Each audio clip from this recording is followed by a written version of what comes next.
What's up, guys? Welcome to the first ever episode 34 of the Kind of Funny Gamescast. As always, I'm Tim Gettys, joined by the coolest dudes in video games, Colin Moriarty, and the return of Greg Miller. I'm back to right the ship. The return. Oh my God, I things have been saw bad. the comments. Nick Scarpino was in here farting up the joint. He Talking farts. about Axiom Verge this, That was Axiom it. Verge that. All four topics of the show. I played an hour of Dying Light. I know a lot. It was. I mean, that was one topic, and then three of them were Axiom Verge. So it was good. It was a good show. People did want you back, so I'm happy that you're here. I'm sorry. I'm sorry I was gone. You're here. You need to do a little something. Thanks, Kevin. Way to be on the ball about that. I like it that way. Oh, thank you, Kev. Okay, good. You're fixed. Thank you're you. fixed. I want you looking good on your return. I'm to the glad show. you did. This is very important. Right. You were doing it. You were fighting the good fight out there. That's what I do. While we were making all this content without you, Yeah. you were playing Metal Gear Solid 5. I was playing Metal Gear Solid We 5. can finally talk about this. Thank goodness. That's really exciting. Except That's the gonna be the ending. second topic of the show. Oh, okay. We're not spoiling shit. You got me super We're just excited gonna- for it. We're gonna talk about the Metal Gear stuff. Okay. Oh, I'm excited about that too. We're gonna start with a bunch of other stuff, but first, I want to give some thank yous to some very special people, our Patreon supporters. You guys are the best. So thank you so much for supporting us here. We're thanking you here. All of you will be thanked one by one, personally, in my heart. Via this, yes. Yes, via this. And I would also like to thank Patreon supporter Mike Bithell Oh. for supporting us there, trying to promote his game. What? Kevin's getting mad because now you got to put Because- two graphics on the No, screen. I know. And you know how you do that? One on top of the other. Yeah. What do you mean one on top of the other? Make it smaller. Make it no. Make it smaller. Just make them both go. Make them both. Why don't go. you just put one down here and one up here? Fine. Sandwich Get all me in. fucking crazy with Now that. I'm like, it's like an ice cream sandwich. You're moving around, so you know. Don't move them. Make them nice They're not gonna move. He and can't. symmetrical. He can't move them. He can't. Kevin, you move don't have the skills to make that happen. Yeah. No, you don't have the skills necessary. Shoot it up, explode it. Don't explode. can't don't, explode don't, it. Okay. You're still a novice. You're still a novice. But no. I thought that. I knew that, Kevin. I wanted this to be a thematic thing because we were thanking our Patreon users, no matter what tier they're at. Right. So anyway, back to it. Mike Bithell created this game Volume. We got the poster here. We've been talking about it a lot. Yeah. Have you got to play it yet? No, Okay. because And Mr. Bithell. Well, actually, I played it. I put a Let's Play up on PC. Yes. But yes. of course, PC. Come on. Why don't I Who just play it on cares? my ColecoVision? You know what Yeah, I mean? I want to exactly. play it on the ultimate platform, the PlayStation Vita. Mm-hmm. But Mike Bithell, very forthcoming, said it's not quite there yet. Put it out on PS4. It's still cross all Yeah, that so that's jazz. the thing. It's on PlayStation 4, coming to PS Vita, PC, and Mac. And it combines a core story starring Andy Serkis and Danny Wallace with an editor that lets you make and play content as part of a community of stealth game fans. For more information, follow @VolumeGame on Twitter. That's where I found out the news that Yes. it's coming to Vita later. I liked what I played of PC. I fought the urge to play it on PlayStation 4, but mainly the urge was easy to fight because I came back with Metal Gear. And so it's just like, if I'm turning on the PlayStation 4, Metal Gear has my soul. But this is inspired by Metal Gear. in a lot Oh, of right. ways. No. I'm totally into Volume. I'm totally down with Volume. I just need to platinum Metal Gear first. I get it. Totally get it. And then once it comes on the Vita, you'll get in there, you'll platinum that, everything will be good. It's going to be a glorious, glorious time. Yeah. So, ladies and gentlemen, this is Kind of Funny Gamescast. If you didn't know, we talk about video games and stuff on it. And every day, topic by topic, over on youtube.com/kindoffunnygames, you get to hear them. But if you want it early, and you should want it early, this one is worth $1. You go to patreon.com/kindoffunnygames. You pay a couple dollars, you do some stuff, you get some stuff. It's great. That's how business works. And it's the really market. exciting. Yeah. That is how business works. And if you want your name here, all nimbly bimbly, I don't know if it's still here. It might be. It might not. Nimbly bimbly. It's one of the options. So you should do that. And it's really cool. And there's exclusive episodes every month. And those are amazing. Recently, we've been on a real roll Yeah. of putting out some stuff. A rigmarole. Oh, the rigmaroleist of rigmaroles. So that's been fun. But getting right to it. Topic 1 today is Until Dawn. This is a game that I'm very excited about, that I wasn't excited about until you sold me on. I want you to sell us even more. Sure. Why do I need to play this when there's so many things I want to play? Metal Gear, it's here. It's coming. Metal I can Gear's play here it. Until Dawn's even sooner. Yeah, so ask questions. I know you guys haven't played it, so if you want to know, you can let me know. Until Dawn. Do I see boobs? No. What? I only ask because it's a teen horror movie. yeah, exactly. That's a little You upsetting get to me. pretty close. I mean, Okay, cool. That's all that matters. Do I see a dick? No, I've played don't through see it. dicks. I've played through it know, it's weird. 2 times, 1.5 times. I'm playing through it again with my girlfriend, and I've made decisions that have gotten some of the girls. Well, she's making a decision actually that have gotten the girls more naked than they were. Like there are scenes that happen, but I don't know if there's there could be total nudity in it, but I don't know I what I bet could have there done isn't. to get this particular woman out of her clothes. If I had a nickel. So, Until Dawn is a PlayStation 4 exclusive from Supermassive Games. It's been in development for a very long time. It was originally a PS3 game that was using PlayStation Move, and if you go look at the old trailers for it, the game looks markedly different. One of the things that came up on Colin and Greg Live today about Until Dawn that I was loath to mention at the top is that I think Until Dawn might be PlayStation 4's most beautiful game. Burn. It's consistent. There's like some uncanny valley shit going on in it with some of the characters sometimes, especially one of the characters. Because they do all the facial capture on exactly. it. Hayden Panettiere's in this game, Yeah. so you already know what Hayden Panettiere looks like. So to see the digital version of her weird. maybe doesn't match up with the Nashville. Exactly. That said, I feel like the character. So there's interstitial scenes, and I don't want to get too into that in between the chapters that look real. There's a character you meet that you've never seen before in any of the trailers. And there's there's these scenes with this particular character, and it looks fucking real. So I want to put that out there. I was like, I couldn't believe how good it looked. But just the lighting, the environments and stuff, it's just a very pretty game. And the reason I say it's so beautiful is because, and The Order looks beautiful. The Last of Us looks beautiful. These are beautiful games. It's on that level, I think. Gotcha. And it all runs. It's running on the Killzone Shadowfall engine and from Guerrilla, and it just looks really, really pretty. So I just want to throw that out there really quick because I think that's an understated thing. I think the game is gorgeous. I played it and I was shocked by how good it is. I think it's a great game. It's one of my favorite games of the year by far. There's nothing like it on the market. It is an adventure game. It's if you're a PlayStation fan, you know Quantic Dream's games pretty well. Think Quantic Dream, but think in terms of Beyond Two Souls anyway, way better. And not as good. It's comparable, I think, in quality to Heavy Rain. It's just that it doesn't. Heavy Rain takes itself very seriously. This game really doesn't. It's serious in the moment, but it's full of tropes and horror movie tropes and stuff like that. It's about 8 kids that go, and I'm not spoiling anything because if you really don't want to know anything about Until Dawn, you should just not watch this video. And I respect that completely. It takes place. It starts a year before the events, and this is what we played in our Let's Play. The tutorial is about. The tutorial of the game shows how these twin girls die. Oh, okay. And they are all up at this cabin. There's 8 kids plus the 2 girls, so there's 10 of them. And the 8 kids play a prank, or some of the kids play a prank on one of the girls, thinking that one of the guys wants her or whatever. There's like this whole miscommunication. I love this. She runs out of the house into the snow, and her sister runs after her, and it's teaching you how to play the game basically at this point. And no matter what you do, the girls are going to die. And that's why it's not really a spoiler. It's just it is what it is. From that point on, every choice you make in the game really does have consequence, and there's different layers and levels of consequence in the choices you make. So the game chronicles each of these 8 characters you play as all of them at different times, and it chronicles their relationships with each other. So it measures how you're doing with other people. It measures like your own statistics in terms of like your honesty, your courage, your intelligence, all that kind of stuff based on the choices you make. And then there's these overarching things called the butterfly effect. Which is a real thing, that are tracked based on the choices you make. So to say, like, when you make a really super consequential choice, not just like a choice that's like secondary to the story, but a really important one, a butterfly icon appears on the screen. And then you can go into the menu and look, and it'll say, like, you know, Mike did this, therefore, and then, like, you don't know what happened yet. And there's a bunch of these kinds of sequences. So the beauty of the game is Can I that ask it's my first question. Sure, of course. So with that spelling out now, when you go through in your next Let's Play or your next playthrough, does it still show that? So like you can see like whatever your line through to the end of it on Mike's story or whatever is there, but then you see that if you make the choice here, then it starts filling another one. But can you still see the old choices? It's unclear. Okay. Because so when you beat the game, you can go back into different chapters and start. It's actually a lot like Heavy Rain in the sense that like from the moment you start, it'll probably presumably erase everything going forward. Sure. And you go chapter by chapter. I played through all the way again, and then I just deleted that data and I played again. Gotcha. So to answer your question, I don't know. Okay.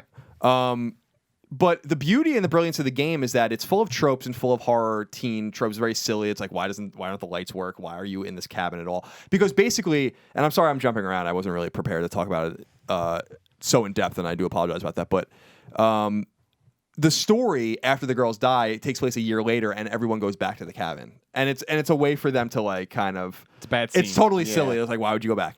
But they're all I like, love this though. I mean, this sounds so good. This sounds exactly like those stupid '90s slasher movies. yeah, that's exactly what it is. My question to you Sure. is, how long is it? And I don't mean that in like I don't need to know exact hours or whatever. But is it too long? No, it's a perfect length. I think good. it's 10 chapters, so it's 11 including the tutorial.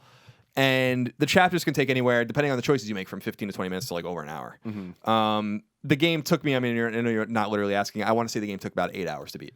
But what I'm asking, so you kind of already answered this, but that 8 hours, like with those type of movies, we don't need them to be 2 hours long. You know what I mean? Sure. Like those movies could be hour, 10 minutes, in and out, and it's like you got what you needed. Do those 8 hours feel like they should for that type of game version of those movies? I think like almost any horror movie, the more you learn, the less exciting it becomes. So I think I think that it's like I've said a million times, and I hate to repeat it. It's like most horror movies just don't end very well, or horror stories. Whether it's The Shining is a good example of this. Rosemary's Baby is a fucking perfect example of a horror movie that is fucking awesome until 5 minutes before the end.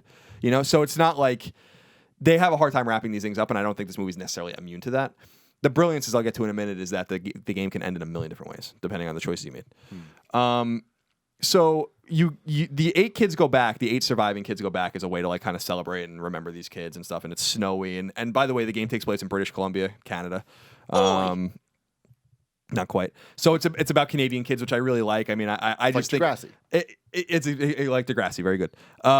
But I like how it doesn't default to like the United States. I mean, the studio's British, but it doesn't default to like the United States, and you know, they're Canadian kids, and I think that's pretty cool. First of all, they all go back, and the reason it's so long, you're talking about 90 minutes is a good length, or 2 hours maybe for a horror movie. The reason it's 8 hours is because you get to play as all of the characters, and they all have their own thing going on, and they come together and leave and come together and all that kind of stuff. So it's the way they interact with each other and who's dead and who's alive at the point in which you're playing. So is it like a meanwhile type situation where yeah, like, so you're doing this, meanwhile Mike's doing that, meanwhile exactly. Each chapter will show you most of the characters, not all the characters, doing things concurrent to each other. Cool.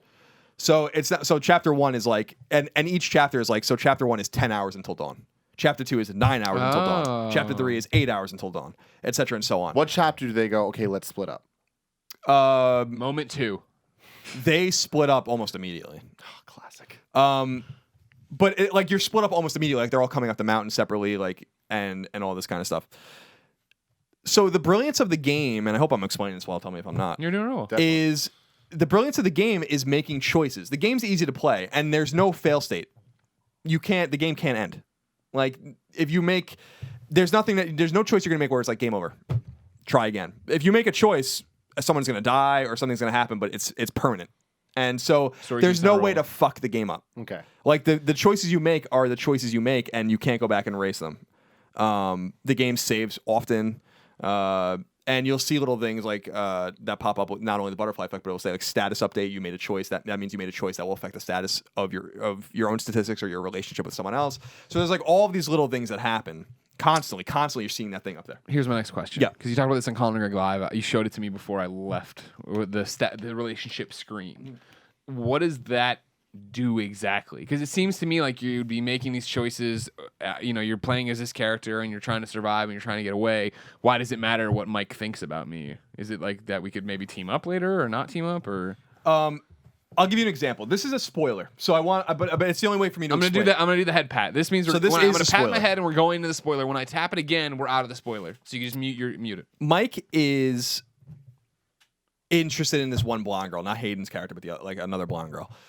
He can treat her really well and be really nice to her. Yeah. This later on down the line gets her to like. So the first time I played it, we were like kidding around. We were having a snowball fight. All these kinds of things. You whitewashed her face. I'm playing as her, and I nail him with a bunch of snowballs. Then he like gets on top of her and like rolling around or whatever, and I opt to kiss Mike. Right? Oh, and this all happens, however. But then when we get to a cabin later on, like two chapters later, they're making out and fooling around, but she has all of her clothes on. Right? Then several chapters later, she's in peril or whatever, and her injuries seem to be contingent on some of the clothes she was wearing. I don't know if that's necessarily true, but so let me give you the other example. Sure. So I played the same thing with Cheryl when my girlfriend and I were playing it, and we played it, the snowball fight and all that whole scene a little bit differently. When I was fooling around with her, she was in her bra and panties. Was she? And then Your when girlfriend? No. Oh. Sorry. The girl, the blonde girl. And Yeah. then when she got in trouble later, she was like all cut up and fucked up. Oh wow, interesting. And I was like, huh. So like these relationships seem to have, whether they're tangent. I'm tapping us Okay. out. So whether these Welcome back. instances are tangential or not, I don't know. Sure. but it seems like there was some consequence based on just little things I was doing. Of course, the butterfly effect choices are the most major ones of all. Right. But there's the relationships you have with each other seem to affect the way you play the game. There's another thing that affects the way you play the game. There are multiple different kinds of collectibles, and I love collectibles. There are things called totems that you find. There's 5 different types of totems, and they show you the future. When you look at them, and only like little glimpses of the future. So you can see a possible way you're going to die, a possible way you can save someone, a choice you can make. But these are all hypotheticals based on what happened so far in the game. Wait, is that like, do they show you, the player, or do like They just show the character? character. So they'll like show, if I'm Mike and I'm picking up a totem, it might show Mike getting killed. But I mean, does Mike know that? No, Okay, like okay, it okay. doesn't. It doesn't seem. It doesn't. I thought don't. you meant as like the PlayStation Eye turn on. Just show Colin like a fucking rock hitting him in that. No, I mean, like, is this a story? It element? doesn't Sure. seem The like he's character. aware. They don't react to the totems. Okay. So Interesting. But then there are clues you find. You can find pictures and all sorts of things like paperwork, all sorts of stuff. And I was talking to my friend Alexa. We all know Alexa from GameSpot. She reviewed the game for them, and she was saying that she had played through once, not finding anything. Like just intentionally, like not collecting anything, and it affects the players' the kids' understanding of what's happening. Interesting. So there's all of these different layers of storytelling in the game. I think what I said about this game, kind of to wrap it up a little bit, is that they've out Quantic Dream, and Quantic Dream should look at this game because this is a playable, immersive, interesting, unique, dynamic, choice-based game that will require you to play it multiple times. And like I said, and I don't think this is a spoiler saying too much, any permutation of those 8 kids can survive conceivably. And there are trophies attached to none of them surviving, and there are trophies attached to all of them surviving. And to give you a little context, when I played through the game organically, not knowing what I was doing, just making the choice I was making, 2 of them survived. So those 2 kids can live or die, and the other 6 can live. Like there's something really special and deep and unique about this game. I really think it's quite excellent. Nice. And I'm really interested I wish you guys played it because I'm really super interested to see what you think because it's so playable. That's the other thing that I want to really relate to you guys. My girlfriend is not into video games. She doesn't give a fuck about them. I try to show her things. She's interested every once in a while, but like it's very, and this is what I was telling Greg on Colin and Greg Live. She just, as you know, Super Stacker Deluxe. Yep. That's it. That's it. That's basically it. Very good, Greg. And Nick, can you? No, never mind. Can we get some paper towels? No, I got a shirt.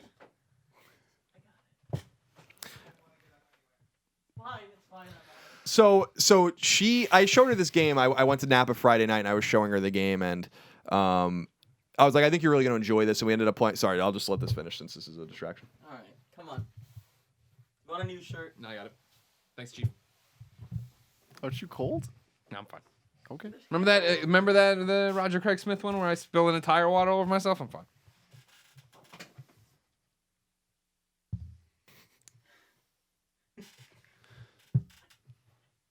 Cleanest estate. If you got the totem of this, you would have been okay. It would have given you some guidance. Yeah. So what I was saying was, she indulged me and we started playing the game or whatever, and we got several chapters in. And she's like, she wanted to go to bed or whatever, and I was like, okay, we had a good time. I got to show her the game. She seemed to really. I was playing it. I was letting her make all the choices. Some of the choices, by the way, are snap choices. Like you have to make them quick. Some of the other ones, the game will just stay there until you make a choice. But there's a lot of them. There's lots of choices, scores of them, and the next night. So that was Friday night. The next night on Saturday night, we were just watching TV. She's like, you want to play until dawn? And I was like, I've won.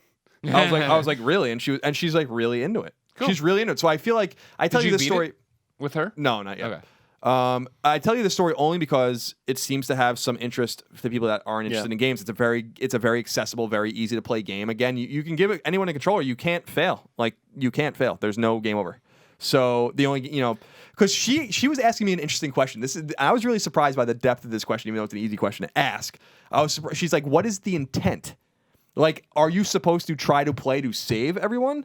Are you supposed to try to play to kill everyone? And I'm like, no, you're supposed to just play the game. You don't know the choices you're making, whether they're good or bad. There are catastrophic things that happen when you think that you're doing good things in the game, which I love. Because it gives you agency, but removes the intention behind the agency, which I think is kind of cool.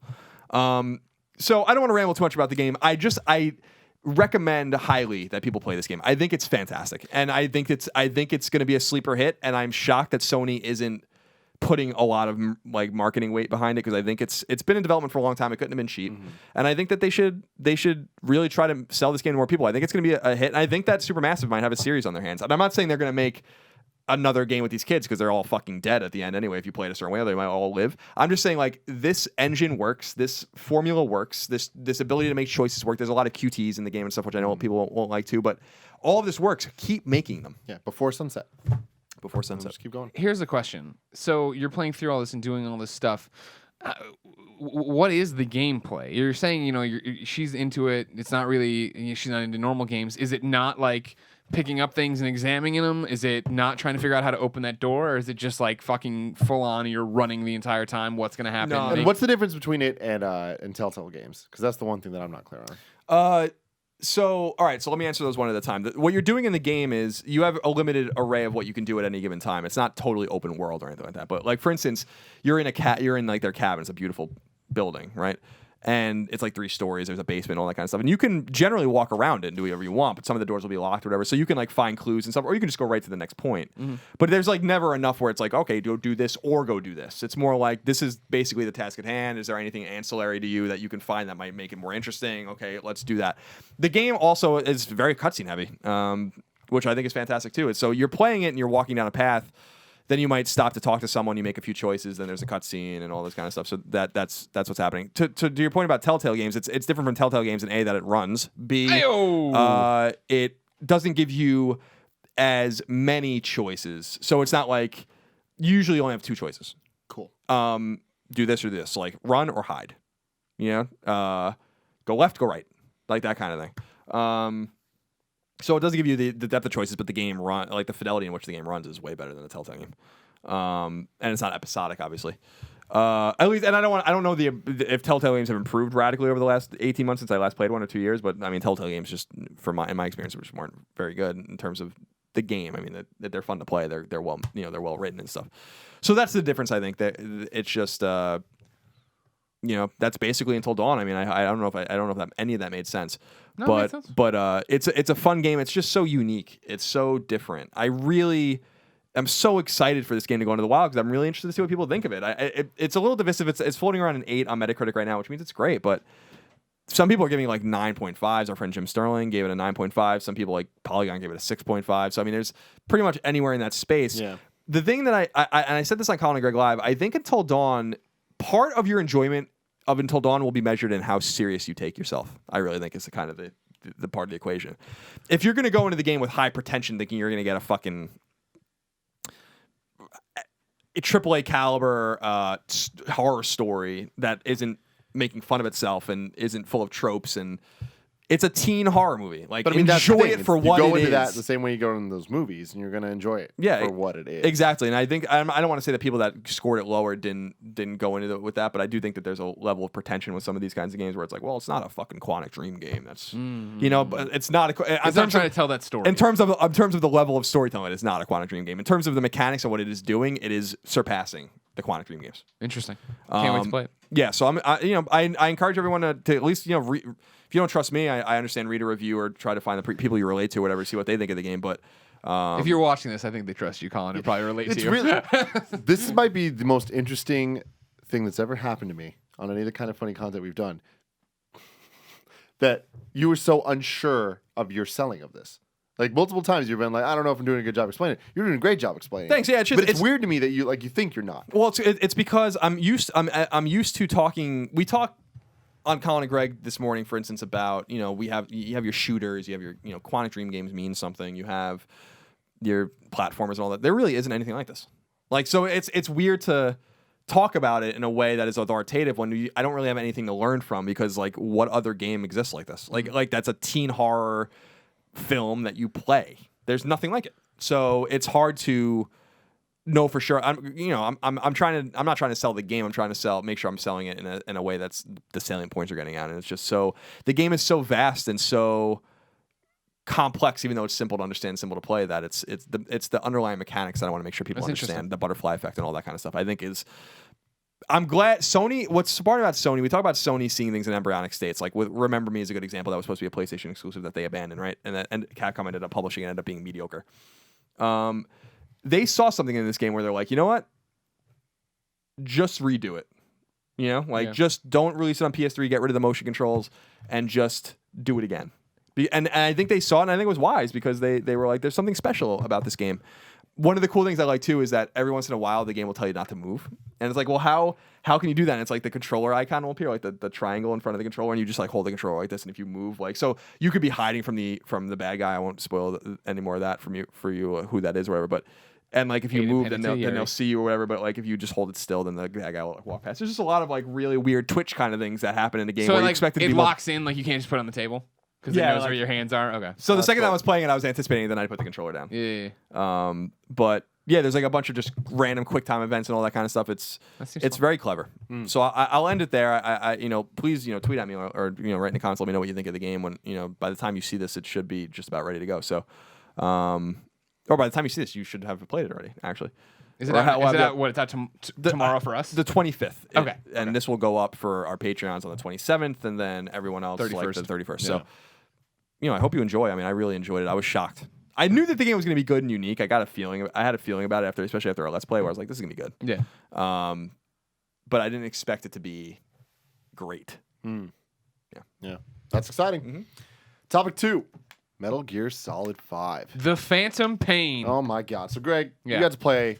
Yeah, I haven't talked to you at all about I know, this. and I'm so excited. You about it. I've wanted been waiting text? for this. You wanted updates? You I wanted all wanted sorts of so stuff. here's the thing. I didn't want spoilers. Yeah, no, but there will be no spoilers here. We're gonna be fine. Calm down, internet. Yeah. I mean, there'll be as many spoilers as there are when we talk about anything. Sure. Yeah. Which is 'Cause everything. I don't want to say there's Let me none, tell you just the keep it ending. Yes, go for it. No, so I'm so excited about this game. I've been excited about this game forever. Right. And I'd say in the last month or two, I got really excited about this game Sure. as you started hearing more and more about being able to go play it and all that stuff. I was like, fuck, I want to do this. Yeah. And I have so many questions now. Sure. You've played it. You've beat it. Yes. So, okay. I've beaten it. I've beaten the main story. We've talked about this before, and then there's loose threads that come up. Okay. I have played the 2 missions that Konami has basically said are the end of the game, and you can't talk about it, or please don't talk about it. You know what I mean? Based on your NDA. I know for a fact, based on a montage you see, that there's a cutscene I haven't gotten yet with a character I want to get to, but it is not, in my mind at least, game ramifying at all. Like it's not going to redefine what's happened. I've gotten the ending. My questions are answered as to what's happening in this game.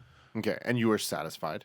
Yeah, I mean, I don't think the story like that was the weird thing I keep talking about with this, right? Is the fact that Ground Zeroes didn't work for me because I didn't like the being dropped into like what I always call the shoebox, where you got dropped in and there was a million dudes and it didn't feel like it wasn't open. You couldn't run and hide. It was this weird melding of the Metal Gear we knew with these new mechanics that were meant for this open world game.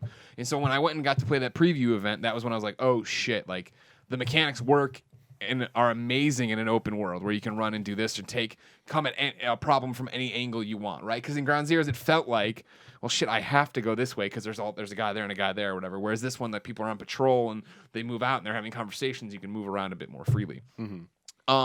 So I found it very interesting that what I was getting excited for with Phantom Pain leading into this review event was the gameplay. I wanted to go play. Like I say in the review and like I say after I played it the first time, right? It's Peace Walker 2. If you don't like Peace Walker, which was the concern we had talking to you, right, is like, I don't know if you'll like this game because it is get out there, recruit people, float them back out, get resources, build mother base, do this, get ready for FOBs. All right, you got this, build the zoo, upgrade your emblems, get your GMP, do, you know what I mean? Like, that's what is like, I want to mainline, you know what I mean? That's what I want to go be a part of. And that all comes down to getting dropped into the world and doing the mission, getting the VIP, whatever, rescuing the hostage, taking out the bad guy. And so, like, I was stoked about that. So when I sat down and got to play it for 1 week straight, right? I'm out there and I'm doing the story missions because obviously they're advancing the story, giving you rewards. That's, moving everything. It's unlocking emblems. But I'm getting distracted by side missions. I'm going out. I'm trying to get everybody in my team to then bring them back and get them on Mother Base and have them be awesome. And so this story, like I keep saying, right, for me, and I don't know how much this is the fault of maybe having played it, having talked about it forever, having seen so many fan theories, having do it. This story for me felt fine. It wasn't bad, you know what I mean? But it wasn't Metal Gear. It wasn't like... That's my biggest worry about this because for me, what I love about Metal Gear the most is the story and the wackiness. Yeah, it's wacky. The story's wacky. Don't get me wrong. Good. But just the overall, the mythos of it and like kind of getting involved and caring about these characters and how ridiculous ways they link everything together. Right. And you're like, all right, cool. This character's there. What? Why? And that exists. Later. And that was my thing. And like what I talked about in the review, right? You roll credits on the main story. For me, it was 30 hours in, maybe 35 or whatever, right? and then you get to keep playing, and there's more stuff, and there's the real true ending and all that jazz or whatever that's up there later. And it's like, what I was excited for was tying up the individual character threads of like, oh, I want to know more about this, and why is that person there, and where, you know what I mean? Like trying to figure out those pieces. And the cutscene I'm talking about is very much one of those of like, I haven't seen that character that you just teased me with. Where is that? What do I have to go do to get that to come up? You know what I mean? Yeah. But all that said, it was just like there was no Sniper Wolf moment. You know what I mean? There was no sorrow moment. There was no like, I can't, or like boss riding up the horse in Peace Walker, or riding on the horse up the mountainside in Peace Walker. Like there weren't those kind of moments. And it continues the track we've seen of deviating away from boss battles, really, right? Like, this was something I was telling Colin about when he got back. He's like, how are the bosses? I'm like, they really aren't there. There really isn't a thing. You know what I mean? Like you get into situations that are like the Peace Walker, like you're in a cutscene, all of a sudden this giant thing comes up and it goes to be continued, ... So you have the chance to come back into the mission with the loadout you want and maybe a rocket launcher and maybe that. But for the most part, that's fighting tanks. That's this, that, or the other. Like the boss fights you get into, you're never into like the end situation. You're never into a Vulcan Raven situation. You know what I mean? Yeah, man. See, this is the thing that worries me so much is that all of the things that I was excited for, despite the things I wasn't excited for, sound like they're not there. And now, granted, it's like a lot of the other stuff that look, watching the game, all the Let's Plays I've seen you do, all of the trailers, all this stuff, it looks so good. Yeah. I'm just like, this looks fun to me. I want to play this. I want to enjoy it, even despite all that stuff. Yeah. But you saying it doesn't have the moments, like that's why MGS4 is my favorite one. It's not the best one, but it's my favorite because it has those moments. It has Act 4, So many. Shadow Moses. And That you're like, entire what? thing. Like, you know what I mean? Like that entire chapter is a moment, you Yeah. know? Even in chapter 3 when you're on the motorcycle and it's just like, I'll never forget how cinematic that all felt. And every boss fight was like a moment. Right. Every boss fight in any Metal Gear is a moment. And for you to say this, like, this went from, all right, there's not moments to there's also not real boss fights. It's like, what? Yeah. This isn't Metal Gear, you know? And the things I didn't like about Peace Walker, all the base stuff, I was always like, all right, well, I just don't need to do that. Yeah. You know, I could just go through the story. From moment one, though, they made it clear that this was going to be a different Metal Gear. Yeah. And even in the first trailers and stuff, it was open world. Yeah. We haven't seen that before. Right. You know, and they said that this isn't the linear thing. This is more like a season of TV than it is a Very movie. much so, yeah. And I instantly didn't like that. I was like, oh, I want the movie. Yeah. Like, what I like about Metal Gear. But I is mean, that like, a it's movie. funny because this is like, I mean, we talk about it all the time, people who take criticism on the nose and just keep like, no, I'm doing what I want to do. And then we end up hating them, right? Or we're not, like Kojima clearly took influence from Metal Gear 4 where everybody's like, I'm watching this. This is watching a game. I'm not playing it. And like Peace Walker obviously was different, but still had long cutscenes. This game really doesn't. Like there are cutscenes, don't get me wrong. There is story given to you that way. I'm not saying it, but there isn't the giant narrative. There isn't like you're sitting there forever watching a cutscene. So how coherent is this game? In terms of story? Like, yeah, just like in terms of being able to play it and actually understand what's going on as you're doing. Because I remember like MGS2, I didn't understand it. I had to reflect, talk to people, read about it to really get it. MGS4 was a little bit more straightforward. MGS1 even had some things that I didn't get. DARPA but like, Chief? At least I understood. Sure. This happened and then this happened. You'll get the main beats here, no problem. I think, it might be one of those things of it does in a few ways test your, I've always felt, interestingly enough, with Peace Walker being my favorite Metal Gear game, I've always felt I'm the shakiest on the pre-Solid Snake story stuff. You know what I mean? In a way, like Big Boss 3 didn't connect with me. I wasn't a big 3 fan, right? So I had to catch up on a lot of ways of what was happening and do that when 4 was there and Eva's back and it's like, well, what happened again? And what the hell's the point? And like, why was Campbell introduced in Portal Ops but then blinked out of existence? What happened? So they're like when they really start drilling into like what's happened before and how this ties into 3 and whatever, and you're just like, all right, cool. And there's this, and they're talking about Zero again. I'm like, I remember Zero, right? Yeah, this and like there's that little bit, but the main what's happening and why it's happening, you'll be able to wrap your head around, and you'll be like, this is some wacky shit. Cool. This is a weird thing to do. You know what I mean? Mm-hmm. And there's cool moments to it, but just not like the moments we just talked about. I don't mean to make it sound like you're watching these cutscenes and there's like, man, this sure is weird, Big Boss. Like, I mean, there's fucking crazy characters and, crazy guns and all sorts of shit happens and they do things with the camera you're not expecting and da-da-da. Don't get me wrong. But it's just like, I don't know how many times I'm going to look back and be like, well, this is a pivotal moment. And it's one of those weird things of like, we've talked about this before and it was in the reviews, obviously, is the fact that like, Big Boss really comes off as like a silent protagonist in this. Like Kiefer Sutherland's the voice, yes, but they don't use it all that often. It's Miller and it's Otacon in your ear talking to you as you land and do these missions, right?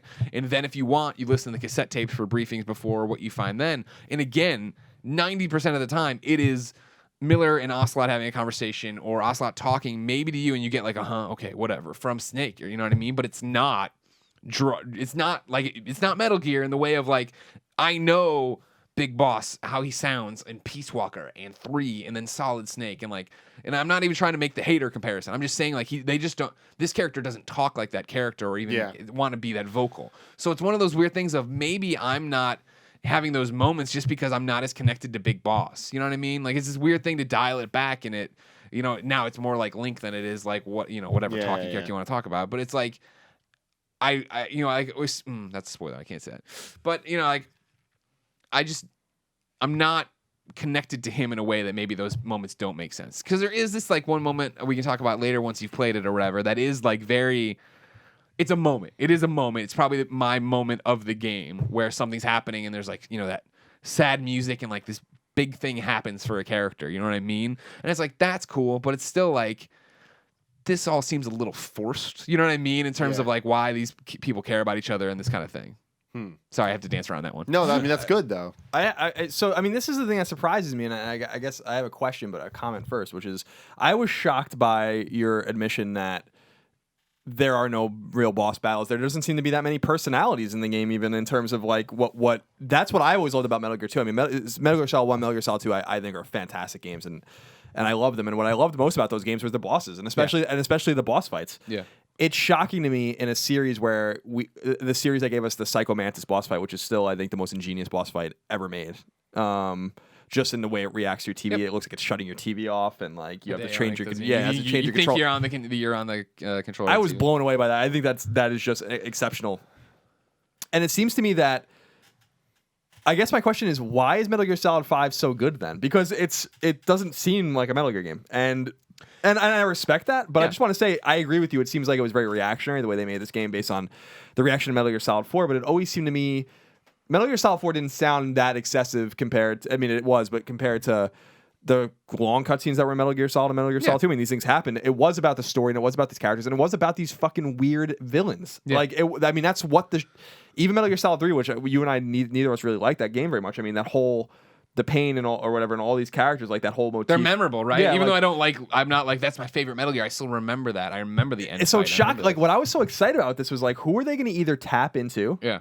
To bring back, or what are the new villains going to be? Yeah, like that was what I was so stoked about, and to hear that group of villains doesn't fucking exist is heartbreaking. I think you can see the through line of the evolution of where they're at now, and the fact that I felt like personally I found the bosses in 4 to be disappointing. Remember, they were the beauties or whatever, and there was the wolf, and there was this mantis they were all like inspired by things. They're making callbacks to what you remember, and it was like, oh, okay, cool. But in the end, you're just like women who then got augmented into these like robot-y, leathery creatures or whatever, right? Or I forget their whole story or whatever. Again, I love that shit. That's cool, but I don't remember them, right? I remember the one that was like Psycho Mantis, and I was like, man, I really wish I was fighting Psycho Mantis. Can we just do that? You know what I mean? I guess the one for me was the octopus. Laughing octopus. Oh, yeah. Was awesome because we never got to see the octopus fight in the first one. Sure. But no, he was the DARPA chief. That happened, right? And then you see, then it's Peace Walker, and Peace Walker's bosses are the robots, the AI cores, Pupa, Chrysalis. That's who you're fighting. And again, it's like my thing with the beauties was they all felt and looked very similar. And then we skew off to where you're just fighting robots, and now we're at this endpoint where it's like, well, do we even need boss fights? Like, is that really what people want out of this game? You know what I mean? I thought. Maybe Tim disagrees, but I thought the answer was yes. I'm not having tracked the evolution of Metal Gear as closely, obviously, as you guys have. It's just that's shocking to me. Like that. That's really, and I'm disappointed to hear that. That it's story light and that there's no Sniper Wolf and Vulcan Raven and all Psycho Mantis and all these characters like that really made Metal Gear Solid 1 is memorable to me for 2 reasons: Shadow Moses and those bosses. That's it. Yeah, sure. So it's I don't know. Yeah, I think this sounds like Peace Walker 2 more than Metal Gear Solid 5, having not played it. Yeah. You know? And it sounds like that's a pretty accurate thing to Yeah, say. no, and you know? so back to your point of like what makes it so great, it is just the I mean, the game's gameplay. getting tens. I know. You know, so I mean, you know, we don't score, so I don't have to No, worry no, about it. Like right. I would have knocked it for this and said this is a problem for me. You know what I mean? And not a problem, but like in terms of the giant list of, you know, like amazing things I'm saying about this game, I have to come here. I mean, why it's getting tens is just the fact that it's so much fun to play. You know what I mean? I keep coming back to I'm 60 hours into this game. I've beaten this story, and all I want to do is play more of it. You know what I mean? I need to play a little bit of Madden before I go film this thing tomorrow. I need to play a little until dawn. But will I do either of those things tonight? It's questionable. It's questionable if I'm not just going to keep going back, because like what this is doing in terms of gameplay is it's perfect. It's the perfect Metal Gear gameplay of tactical espionage, stealth missions. You know what I mean? Like, and like you see it in my early Let's Plays where I don't know what the fuck I'm doing. I'm getting found, all this stuff. I'm trying to learn again, right? But now I feel like Big Boss. I feel like Snake. I'm in there. I'm creeping around. I'm getting people. I'm knocking them out. I'm exfiltrating them out before anybody else sees it. Then I'm using my silent sniper rifle to take out the other guys on the ridge and do all this stuff. And then, you know, I finish that mission and I'm like, okay, cool. The mission, like that's what the funny thing is, like side ops and even stories sometimes can take you like 15 minutes, right? Sometimes the longest part is getting over there, because once you get there, it's just like, I need to, you know, take out this VIP. I need to, you know, take care of this guy or whatever. You get there, you can do that, but inevitably what happens is I'll get the person out, and then it's like, well, shit. Now I see those fuel resources over there. I'm 1,000 fuel resources away from getting a new R&D strut that'll get me closer to getting the infinite bandana, getting this cool ass armor that I can't talk about right now. You know what I mean? Like I'm so close to having the fucking final version of the tranq pistol that has the unlimited silencer. You know what I mean? Like there's all these hooks built in where I'm like, well, I'll go get that. Well, I got that. And I did scan, and that guy's an A+ in combat, and I'm really having trouble right now in combat ops getting my guys that I send out to get. I send out the guys to get more GMP or to get more resources or to get A+ guys, but they have a chance of losing. But if I bring them in, I put them in, my team's gonna be stronger. I'll have a better chance, so I'm gonna take them out. Well, shit, now I'm close, and I'm pretty sure I haven't cleared this outpost. And if I clear this outpost, I'm gonna get more heroism that'll maybe unlock something somebody would say, and then of course it'll give me a new emblem part and a new code name, and it's just like you fall down this hole of just like. You just want to play and play and play and play. And it's like, I finished this, and it's like, now I'm going to go over and do that side op. I'll drive instead of getting helicoptered. Okay, well, there's another outpost I haven't done anything. When they have all these resources, I should do that. Oh, shit. Do I have that bird?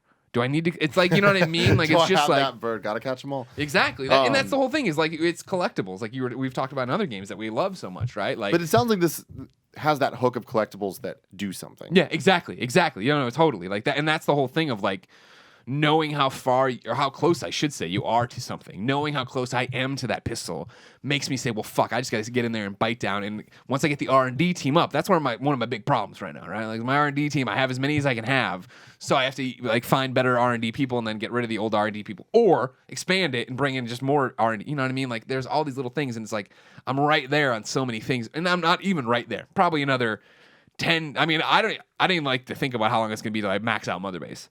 Because like these struts aren't cheap anymore. You know what I mean? Like I'm 3 of 4 on every one of them. So getting that fourth one is like, fuck. You know what I mean? But it's like I want to do it, and I'm going to do it. And when I get tired of just taking out the outpost side ops, then I go do a main op, and I'm going to try to S rank it. And if I've S ranked, if this is too tough to S rank, then I'm going to go back and do one of the other ones that I've already S ranked, but I didn't get all the mission tasks on. Because in a brilliant move that I thought this was going to be the other way, like everything has a number of mission tasks, and they're like fun little like whatever, like, you know, okay, you're, you know, Fultoning this guy out, Fulton him out from the second floor of the building through the hole in the roof, right? That's one of them. And then it's like, take this guy out from 100 meters or whatever like that. And so once you do it on any of the playthroughs, right, that box is checked, you have to worry about it. So even on like the toughest ones of like, take out this boss in quotes, right, without, and only do it this way, like you can do it and just focus on that. You don't have, I thought I was gonna have to try to do them all in one perfect run or whatever, and you don't have to S rank it for that. You just have, and it's like,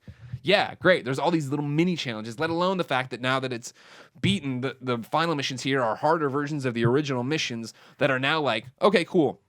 You're unleashed on this mission you've done already, or done a million times probably if you're trying to get everything right, but you get dropped with no equipment. You have to procure everything on site and take out these 3 communication arrays. Figure it out.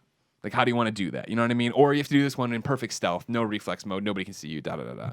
Like, they're taking the things you already liked and now, you know, twisting them just a little bit where it's new and fresh again. Seems like, I mean, it seems like they just took, you know, Kojima and his studio just took a lot of influence from just Western role playing games. It sounds like. That's the thing, is that it sounds like a fun game. It sounds like a great game, a game that I certainly want to play. It doesn't sound like a Metal Gear game, and I really do wonder how that's going to resonate with people. I'm super curious about that. Yeah. Not even being that big of a Metal Gear fan at all, and being totally lapsed in terms of even being caught up in the story, because I'm not. That's just shocking to me, because if I was going to go into that game, my expectation would be like story, characters, story, characters, story, characters, and the gameplay better be good. But that's not what I'm worried about. It seems like they went in a totally different direction, opposite direction. And that was the thing about, like, for me, I remember playing Ground Zeroes, and again, it just didn't click with me. But what I loved about Ground Zeroes was the story. That all of a sudden Chico and Paz were there, and I'm like, being a Peace Walker fanboy, I thought, I was like, oh man, I didn't even think you'd ever really talk about these people again, let alone just introduce them and be like, if you don't know who these are, fuck you. And I'm like, okay, great. You know what I mean? And like, you jump in here, right? And it's Miller and it's Ocelot, and then they add in, obviously, some of the characters you've seen or done whatever with, and it's like, okay, cool, like that's cool. And then there's one dude who's just like dropped in towards the end, and then he turns out to be this like crucial character. It's just like, it's a weird thing to just drop. Oh, okay, the story part's over. You know what I mean? Like, okay, whatever. You know what I mean? Like, it's an interesting thing, and yeah, I don't know. Like, I think what's interesting for the difference here, not between us, because you haven't played it, but what you're saying is it doesn't sound like a Metal Gear to you, is that I've been there for the steps. It doesn't feel like it's not a Metal Gear to me, because I've seen them break off. You know what I mean? Break off since 4. And I think in a lot of ways, like being a Metal Gear Classic fan and wanting that, I think this might be the right call for what more people want. Sure. You know, I feel like I am in the minority of this, and like there's a bunch of me out there, but it's still the minority compared to what people want. This gameplay sounds like what people like nowadays. What's fascinating to me is that even with this, you know, Metal Gear is a story game, right? Big Boss, Solid Snake, Les Enfants Terribles. We know all this stuff, right? And the fact that this game is so expansive and so big, and the fact that it was 30 hours when I beat the story, quotes, and then another 10, 20, and then granted, this is me fucking around a bit too, right? Where I got the real ending and stuff. Like, I really, really, really wonder how many people are going to get there on their own. And not just YouTube it and not just figure it out, or, you know, obviously people are spoiling it already. You're seeing it shouted out in different places. Our Let's Plays, people are in the comments shouting it out. I'm deleting them the best I can, but you know what I mean? Like, how do they know? The game's already leaked, of course. Oh, okay. Yeah. And there's like a strategy guide out that's like BSing about stuff. This is the problem too, is it's totally one of those things right now where it's just like shotgun fodder. Where like people are yelling at me. You were asking me today, did we spoil something in the review? And I'm like, no. But it's like at one point I used past tense on a word, so everyone jumped on that. And they're like, you're spoiling the game. And I'm like, no, that's just me talking. That's not what you. Everyone has all these fan theories now, and all this like people in the comments saying they're spoiling it, right? And now they're like trying to draw lines to what I've said in my other stuff to say that's a spoiler. And it's like, oh, whatever. That's some conspiracy theory shit. Let me ask you this last question before we move on. okay. Who, if Liquid and Ocelot and these guys were kind of the antagonists in the games that I played, Yeah. then who is the antagonist? Skullface. He was introduced in Ground Zeroes. And who is he? He's a bad dude, and you'll find out in this game. That was the thing. Is Ground And Zeroes. he's not interesting. He's interesting enough. I enjoy. I liked what his evil plan was, right? Like what his thing was set out. It's different. It's interesting. It's like, oh, that's it's a wacky thing to do, but it's like, that's interesting. Yeah, okay, cool. But it's really one of those things that, and again, I keep talking about this, is the fact that like we're given the NDA, sign it, which is totally normal for any review, right? We do it all the time, and when we get the games early, like by accepting this, you won't post your review before this, and you won't talk about such. And they were like, all right, this number and this number missions are like the end, so you can't talk about that. You know, like, don't ruin that, please. Yeah. Don't ruin the fucking game. And they're like, of course not. But then, so I'm going, and I do this one mission. I'm like, oh, okay, that was cool. I'm gonna run around shooting something, like not spoiling anything, right? And then I get to this other part, and then it ends, and I'm like, all this stuff happens, and it's boom, and then it's like the credits roll, and I was like, oh, like I'm privileged enough because of the way this review event's set up that I know where the real ending is. I didn't realize right now where I was in the story, this was going to end here. You know what I mean? It's like a Castlevania Symphony of the Night thing. It didn't feel like we had a build that was like natural, like like yeah. It's just, oh, The microwave. yeah. Oh my fucking god! Talk about a Metal Gear moment, right? Yeah. Where you're crawling through the microwave and shit. And it's like, it's just weird. He just wanted his popcorn, dude. Yeah, man, I get it. So a question is, me going into this game, going to beat this game, going to beat the story at the very least. Sure. If I get hooked on this other stuff, I do, and Yeah. I think there's a chance at that. Yeah. Slim, but there's a chance. Can I, if I wanted to? If I can say one thing, keep in mind the stuff that ramps in a way that it's not like that was always the problem when I showed Peace Walker to Nick. Is that to him it was like there's a million different things of like how do I manage this, but it doesn't start that way, right? You get it piece by piece by piece. So that by the time you're spinning all the plates, you're like, oh, this is normal. I know what I'm doing. Don't worry about it. Yeah, but if I wanted to just get through the story beats, Yeah. is that easy to do? Doing some of the bare minimum amount of all this like base management and stuff. I mean, my thought process on it would be, yes, you could do it in less than 30 hours because I spent days where I'm just doing side missions today. Fuck it, you know what I mean? But the caveat to all that, right, is the fact that doing all the side ops gave me the GMP to make better weapons and make better gear. And so if you're just steamrolling through it, I'm not sure at what point you're going to be running up against walls and it's going to be harder for you to progress than it was for me. Again, not from I can think of one boss battle off the top of my head, and I'm not trying to put them in quotes because there are boss things to do. There's like things you have to beat to get through, right? But just not like the bosses we're expecting, right? I mean, it's not like a group of 5 people that are similarly themed after animals and shit. Exactly. But like that would be the one for sure where it would be harder for you. But like it was like such a revelation for me to get like silent sniper scope or sniper rifles, trank sniper rifles, right? Yeah. Stuff like that. So like it might be a tougher road to hoe for you, but I mean, I think you could do it. Yeah. Okay. Interesting. I mean, I'm still very, very excited about this game. I'm a little worried about getting what I want out of it, but I mean, at the same time, it's like I've had that worry since the first trailer I saw, and I was still hooked from the first trailer I saw. Like, I want to play this. And I do think it's one of those things, I believe, and I haven't, I know Vince from IGN agreed with me, and this is just because I've had the chance to talk with him. Oh, yeah, did you see him down there? Yeah, for like 2 seconds, then we were texting about it. With the story-wise, right? I'm just like, whatever, what is this? You know what I mean? And I'm not 100% sure about this. Peter Brown at GameSpot reviewed it, also gave it a 10. And somebody, when I was in the comments last night on our YouTube video and our reviews talking about it, somebody had brought over the fact and did like the lol of like GameSpot says the story is like engaging from end, start to finish or whatever. So maybe I'm the odd man out here. Maybe I had too much spoiled. Maybe I thought about it too much. Maybe all this different stuff. You know what I mean? The other problem, last point I'll make about Metal Gear before we move on, is the fact that like so many people, there are hardcore people that want different things from Metal Gear, and specifically story, because there are the people that love the solid Snake story, like me. Yeah. The whole big boss, like 60s to 90s thing, don't really care. Oh, dude, but when you hear the soundtrack to this game, you're going to care. Oh, well, no. Music-wise, I love that. But, like, I mean, and having said that, Snake Eater's probably the most solid story of any of them, just, like, as a standalone thing. But I love Solid Snake's story. I love the story told in 1, 2, and 4. Yeah. And all of this stuff is just like, can we stop with the big boss shit? But then it's like, it had that moment. It needed this to like, complete it. So hopefully now we're done. I mean, I guess we are done completely. Oh, you'll find out. Oh, we'll find out soon. All right. Topic 3 of the show comes from our boy on Patreon. His name is Robert Gonzalez. Thank you so much. What up, Robert Gonzalez? For supporting the show. Hey, guys, I was wanting to know which superhero games do you prefer? The Infamous games or the Batman Arkham games, and why? And do you think Sucker Punch will make another Infamous game? And do you think there'll be more Arkham games? Wow. Lots of questions. Yep. I like it. I like the topic. It's in my wheelhouse, as they say. I mean, knee-jerk reaction, first blush question, I'm going to say Infamous. I like those games more. And I love Batman. You know this. I Platinum Arkham Knight, and obviously loved the hell out of every other Batman that there was. It's just that Infamous, I don't know. I like building something on new. You know what I mean? And I'm specifically talking about 1 and 2, by the way. Like, Second Son was fine. Really good gameplay. Nobody does the scaling up a building, running off, shooting powers, jumping down, that kind of open world gameplay better than Sucker Punch. They're amazing at making you feel awesome when you play their games.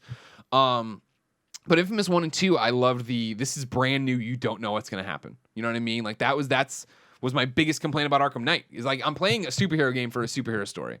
You know what I mean? We're talking about like Metal Gear, right? And that's why one of the reasons Second Son didn't work for me, right? Of like, well, Delson kind of sucks, and what is going on? Like, you know what I mean? Like, Augustine's cool, but what's Infamous 1 and 2 was, I don't know. I literally don't know what's going to happen around to the next thing and what this means and making these choices, how they're going to play out. You know what I mean? Like, I like that. I like the duality of, am I going to be played as a good person? Am I going to be bad? Do I want to switch my choices here? How does it end? Like the Trish scenario in Infamous 1, if you're good, if you're bad, and stuff like that. Whereas Batman, I feel like you know where you're going and what's going to happen and how it's usually going to play out. In Arkham Knight being the biggest example of that, of like how depressed I was when I figured out what was going to happen in Arkham Knight. I was just like, oh, really? All right, well, that's not as much fun. Colin, I'm sorry, you can chime in. No, so nothing to be sorry about. I agree. I think Infamous plays better. I think that Sucker Punch's strength was people have to remember when Infamous came out in 2009. This game was actually a pretty huge surprise. Yeah. Sucker Punch was known for making Sly Cooper games. Sony didn't even own that studio yet. Infamous came out after a gestation period that was pretty lengthy. I mean, it took them a while to make that game and get that game off the ground. And remember too that this was a game they had wanted to make since before they made Sly Cooper. So this was a game that they had on their minds for a long time. And the game came out. It did very well. Sony bought the studio. They made a sequel that was even better than the first one. And they really had great momentum going. And I agree with what Greg was saying that with the exception in my mind of Uncharted, Infamous is probably their PlayStation 3's best exclusive franchise. Like games that there were multiple games or whatever, because I don't want to, The Last of Us obviously is like really the cream of the crop. But Sure. And I agree with Greg that Second Son was pretty disappointing. Not from a gameplay perspective, because as Greg noted, the traversal and the parkour and the combat in Infamous games is universally awesome. It's not something that they've fucked around with to the detriment of the game. The storytelling was a little weak. Delson, as Greg said, is a fucking awful character, and like who really cared about like what was going on in the game? Augustine, I agree. Augustine was a great villain, just wasted in that game. And Fetch was great too, and that's why it was cool to get First Light. And it's like, well, I'll just make games about her. You know what I mean? Like, yeah. So so in terms of gameplay, and I think gameplay is king, that those things matter. I would say the Arkham games, having played and beaten Arkham City, and then Arkham Asylum, and then quite a bit of Arkham City, and then all the way through Arkham Knight. I never played Arkham Origins.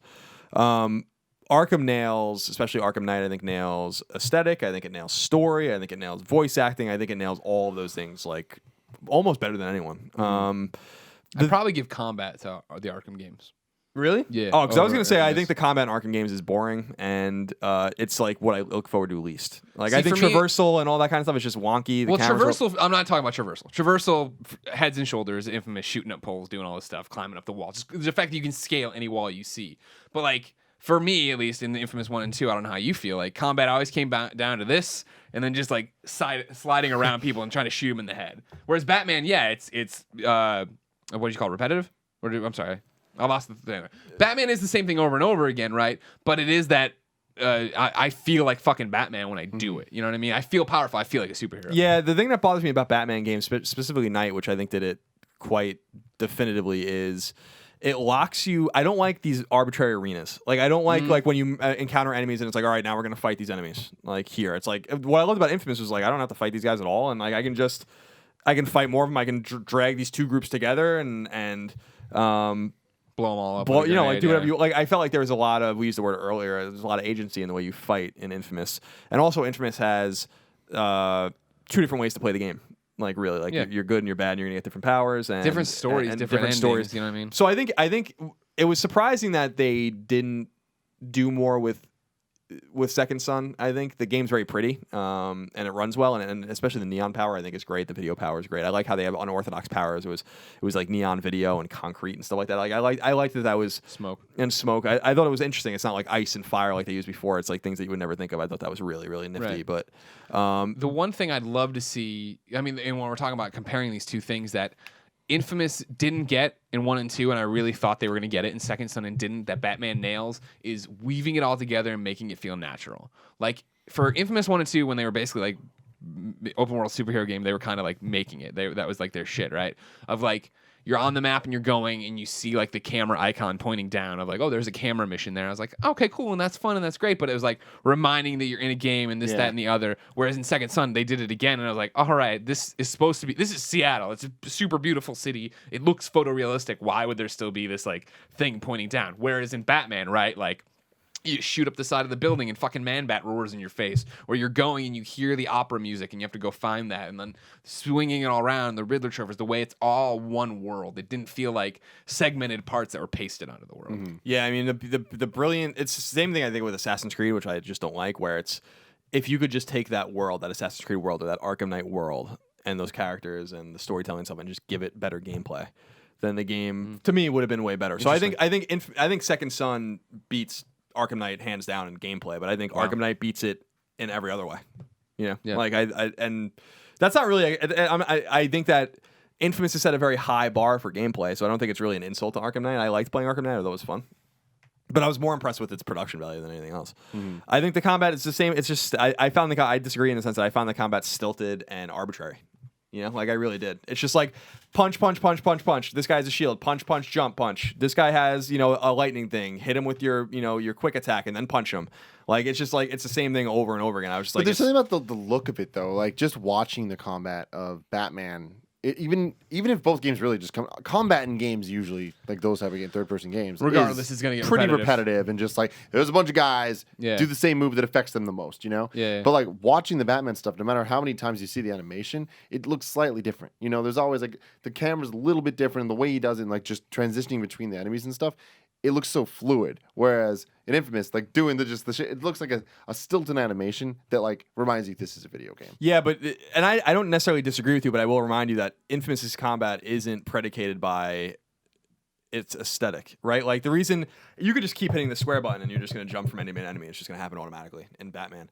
Like if you kill an enemy in Infamous, he's dead, and you can keep shooting in that direction, but it's not going to like automatically point to the next enemy. And what I liked about that was I'm reminded by the Gatling gun enemies that you meet like halfway through and then later in Arkham Knight, where you have to start attacking them and then you have to quick time them 4 times. Like they'll start to swing at you, and you have to kick, and you just kill them the same way every time.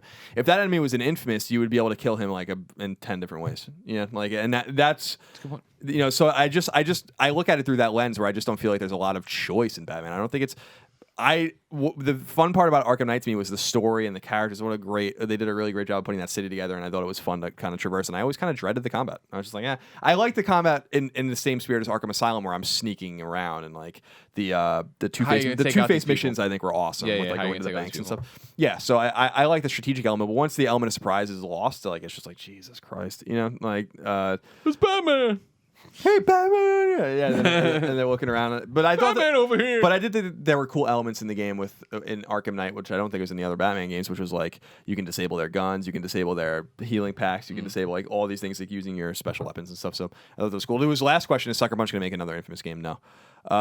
They are. If Shuei told us at E3 on our live show that he had already played a portion of their next game, which indicates to me that they had been working on this game for a while before Second Son probably even came out, and that it's not an Infamous game because there's just no way a studio. You know, I was there. That studio's big. I mean, it's a big studio, but when I was there right before Infamous came out, it looked like all hands were on deck for Second Son, but it seems like they were working on something else the entire time. So my assumption is, based on their pedigree, it'll be a similar game, third person, open, just like Sly, just like Infamous, but it'll be something else. Mm-hmm. Yeah. And what about Arkham? Arkham is a big question, right? They didn't. My whole prediction leading up, I guess spoilers for Arkham Knight, not really on a thing that didn't even happen. So whatever. You know, I predicted forever, right, that like, oh, Superman's gonna show up in this game, and that'll set up the Justice League game or whatever, right? And that doesn't happen. However, a million references to Superman, phone calls from Lex, Daily Planet things, Keystone City things. I mean, there's like they're making references to, hey, guess what? There is the DC universe here. This is happening, and so I still think a Justice League game isn't out of the question in terms of like the next game is, and this I won't spoil it, but I think the way the game Batman Arkham Knight ends could leave itself open to a Justice League game of like, all right, cool, now we all come together to do this one thing and figure out what's happening. Yeah, I think you're probably right from Rocksteady's point of view. I think that I'm surprised. I think there's 100% gonna be another Arkham game. You know, like they have this engine and they're just gonna give it to another studio and just be like, here you go. You know, like make your make your origins and. Yeah, like I think they'd be foolish not to do that. You know, in the meantime, like let Rocksteady like really marinate and give Montreal or another WB studio a chance to make their own Batman game. That seems to make the most commercial sense. You know. No, I agree. I still I think we're on the same page. Yeah, I was just talking about Rocksteady. Awesome. Final topic of the day, of course, brought to you by the Kinda Funny forums. So please go to kindafunny.com/forums, sign up, be a user, get in there, talk and stuff, and leave a comment. Let us know a topic thread. I don't even know what the fuck I'm saying anymore. You were I lost so good. it when I said leave a comment. Great. You're like, leave a comment. Because I realized as soon as I was saying comment, I'm like, you don't leave comments in the threads. Make a post. You understand what he means. Yes. Go there. Leave a post in the Gamescast thread about which topic you want us to do. It'll be on the show, featured like Nafiar 6. Nailed it. NAFIUR 6. Was there ever a time you walked away from gaming? If so, why? And why did you come back? Yeah, I mean there was. I had to stop playing games for about a year in college, 2004, 2005, like that year. But even then, it was funny because even then I was still playing. Like I just wasn't in it anymore. I had stopped freelancing for IGN that year. That's when I was working at Mass Historical Society, and I had a girlfriend and just hanging out with my friends and partying and doing all college kid things. But even that year, I still stopped to buy Resident Evil 4, San Andreas. So then no, that doesn't count. But I mean, I mean, otherwise, I mean, that's about as close as I ever got to. Yeah, to no, not playing games. I think that's the whole thing. Is I definitely think there's been periods where it wound down, but then again, I also think the industry was in a different place back then. I feel like you would take months off because you had played all the newest releases. You didn't feel like old shit. You went out to the movies. You did this, and then, like I always talk about it, right? Like I took up piano lessons, right? That I was going to learn piano while I was in college, right? And then that stopped when Prince of Persia came out because it was like the first game that came out. I was like, oh yeah, I've been waiting for this fucking thing forever. Fall season, I'm done. I'm done. I'm not. And it wasn't even so much that I played that one game. It was just like, oh, I'm going to skip this thing I kind of like to do this, which I love. You know what I mean? Like I always talk about it, my Metal Gear story, right? Of the fact that in high school, I distinctly remember going to a homecoming dance, and one of the girls in our group of friends brought one of our friends that we knew from growing up forever. You know what I mean? I hadn't seen him since we left, I guess, junior high, right? That's what they call 8th grade when you graduate. I hadn't seen him since then, and we were talking, and he's like, oh, are you still playing video games? And I'm like, yeah, but I don't know if I'm still getting into it. And it's always what I was talking about is like, I like Mario, and don't get me wrong, all this, but it's just like, they started to feel kiddie, you know what I mean? I was like, is this all it is? And is this what video games are going to be forever? And is that what I'll be playing forever? You know what I mean? And then I got a PS1 and me and Poe rented Army Men, Sarge's Heroes, and Metal Gear Solid. And we fucking took Sarge's Hero out after 30 minutes and put in Metal Gear Solid. And that was like the awakening of like, oh fuck, this is the future. Video games are going this way. They can make me feel. They can make two teenage boys sit there and be like choked up watching the Sniper and Hal scene. You know what I mean? Like do these different things. Yes, for me, I feel like in a lot of ways I kind of am in that now.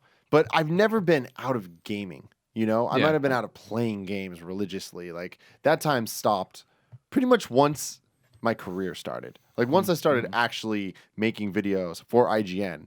Like it was IGN. IGN killed my playing games. Sure. Because I then all of a sudden started making content about games more than playing them. And I also just think it's just, the age I was and all that stuff. Because up until then, I had been playing I was a franchise guy. Yeah. There's the key things that I like. I love Kingdom Hearts. I love Final Fantasy. I love Metal Gear. I love Mario, all the Nintendo stuff. Like anytime those games would come out, I'd play, and that's a lot, Yeah. But I feel like as time went on, less and less of those started happening. Nintendo became way more sparse, just event based. Right. It's just like they're coming out, and like no matter what happens, I play the new Marios when they come out. Everything stops, and I do that. But it's gotten to the point where it's like I don't necessarily play all the Zelda handheld games. I don't necessarily like when the new Pokemon's come out. Like I've played them. I've played all the Pokemon, so I guess that's not a good example. But life doesn't actually, stop. Like when Ruby and Sapphire remakes came out, I didn't play through those, and like I'd love to, but it's like I don't need to stop everything to do that. You know?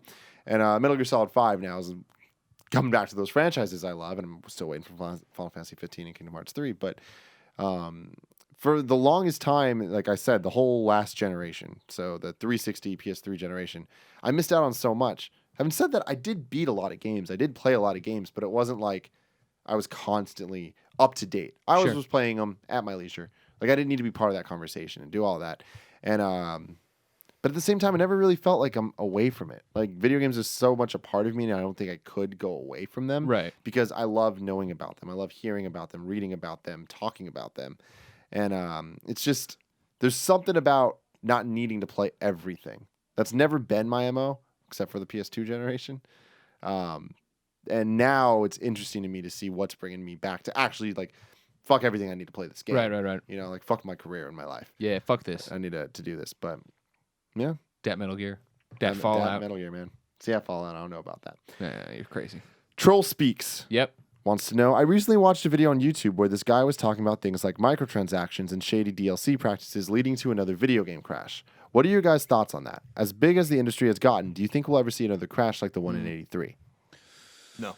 Colin? It's not possible. The whole dynamic of the industry's changed now. You'll see ebbs and flows. Right. But you're not going to see a cataclysmic crash, because what people don't seem to just lose context with the crash of 82 and 83 is that video gaming was like 8 years old at that point. Like really like commercial video gaming, like from Pong. So we're not talking about like mainframe games or whatever, but like really like accessible arcade or home games. the industry was young and it died because there was a lack of quality. This is when fucking Quaker Oats was publishing games on Atari. Like everyone was publishing games, and they looked at it as like, can we advertise? Can we just E.T. was notoriously made in 6 weeks, and all that kind of stuff. It was at that point when the industry died. It was like, all right, games are over. This was another thing that came and went. What they didn't realize was that this was a ubiquitous entertainment medium. It's not going anywhere. It's going to change. Oculus is going to change the game. PC gaming is ubiquitous and not going anywhere. Phones, unfortunately, people are playing games on those, and tablets, which is fine if that's what people want to enjoy doing. Consoles, remember, this can't be undersold. PS4 and Xbox One are selling 50% better at their respective point in the life cycle than PS3 and Xbox 360. I want to repeat that: 50% better. So for every two consoles of PS3, Xbox 360 was sold, another one has been sold already. So gaming is just getting stronger. Microtransactions and day one DLC and all these kinds of things are different kinds of issues. I think Greg would agree that will affect different games in different ways. As long as, for instance, microtransactions don't wedge their way into $60 games or $10 games or $20 games in a way that is invasive, it's not going to have zero effect on console gaming and core gaming at all. It's going to have a huge effect on mobile gaming, and it is having a huge effect on mobile gaming. Same thing with day one DLC. You have to speak with your wallet, speak very powerfully. Like I always talked about, when I went off on Mass Effect many years ago, I didn't say it eloquently, and I shouldn't have said it the way I said it. But one of the things I said was that if you have such an egregious fucking qualm with the way that they're selling their games at EA, or you don't like Mass Effect, don't buy the next EA game. Don't buy Mass Effect Andromeda. But the fact of the matter is, none of us have that kind of constitution, or that wherewithal or that fucking testicular fortitude to be able to do that. And that's the only way you're going to affect change. But since we all like to consume, as we do because we're gamers, it's harder to affect change on the market like that. So I know that's a rambling answer, but I don't know if it makes any sense. Yeah. No, it makes sense. I think it's a case by case basis. You know what I mean? Like I think microtransactions have a terrible reputation. You know what I mean? And as somebody who uses them in DC Universe Online, right? I'm like, these are great. Why wouldn't I want this aura? Why wouldn't I? I do want to be able to see all the exobytes right now. You know what I mean? Like that's a good example of it. And I only have, and I shouldn't say only. The majority of my experiences and the one that I can list are positive ones, right? Not ones where it's like this whole Metal Gear thing that's like very confusing right now. The forward operating base. I don't know if you saw this today. Did you see this on GameSpot? And then they updated it, and it's still super fucking confusing. I played forward operating bases and they were fun. We couldn't. It's not ready for retail servers yet, so we had to play it on like test kits over at some desks. I was like, this is fun. And then today it was like I'm getting questions from kids who are like, how many MB coins does it cost, and what is that? I'm like, I have no idea what you're talking about. That wasn't done. If it turns out that you want to build your forward operating base, it's an extra $10. And like, well, get fucked. What are you talking about? You know what I mean? But if it is, you build the base, you do this, and if you want a few more things to whatever make your equipment better, yada yada yada, so be it. You know what I mean? Like, I don't care. I won't use it. I'm 60 hours into Metal Gear, and I'm great, and I don't need forward operating bases, and I'll do it for the trophy. I think that's probably assigned to it, but like, I'm not super hung up on it. Like, I don't think necessarily it's a bad thing. Yeah. If that makes sense. I want to reiterate this, and Greg and I have talked about this for years too. This is so important to remember when we're talking about this shit. We talk about the market a lot, right? The market is working things out every day for us in games. A good example of the market killing something is the Online Pass. The Online Pass was something that came out 2010, 2011. It was included in a lot of games, even games that were not very online-centric, like Uncharted. Yeah. And people got really mad at these games. It kills the resale value of the game, kills your ability to buy it used if you want to play online, all these kinds of things, and it totally rubber banded, and they're gone, right? They're totally gone. Day one DLC and DLC generally and story DLC and the little anecdotal DLC and microtransactions have only gotten more and more in your face as time goes on in certain games because people use them. They're popular. They're making lots of money. Trust me, if Company X was going to take a lot of heat and make little money on a choice they made with microtransactions in their game, they wouldn't fucking do it. Mm-hmm. They're willing to take the heat because they make money. They make a lot of money probably. So it's important to keep in mind that in our core kind of gaming community, in the small community here at Kind of Funny, we might not like these kinds of things, and I respect that. I don't much care for them either. I went off just a couple weeks ago on Batman Arkham Knight's whole DLC pack, which I think is fucking ridiculous, like how much they're charging for this shit. And I got it. I liked it. But a lot of people agreed with me just in the sense that it's a lot of people agree with me too. But the point I made back then, right, was that you're paying $15 for an hour, right? Arkham Knight is a 25-hour game. Oh yeah. You know what I mean? Like there's just it's imbalanced. So that's a little more vague for some people. But people use these things and they work. and we don't have to use them. And as long as it doesn't break the game, and it doesn't. It seems that it might not break the game. I don't know with Metal Gear. I'm fine with it. Metal If Gear, it break- who knows? If it breaks the game, in a real pressing way that's not aesthetic or something like that, then I have a problem with it too. But we have to remember that we kind of sit on our high horse sometimes, not forgetting that these things exist because there's a market for them. Yep, somebody's buying them.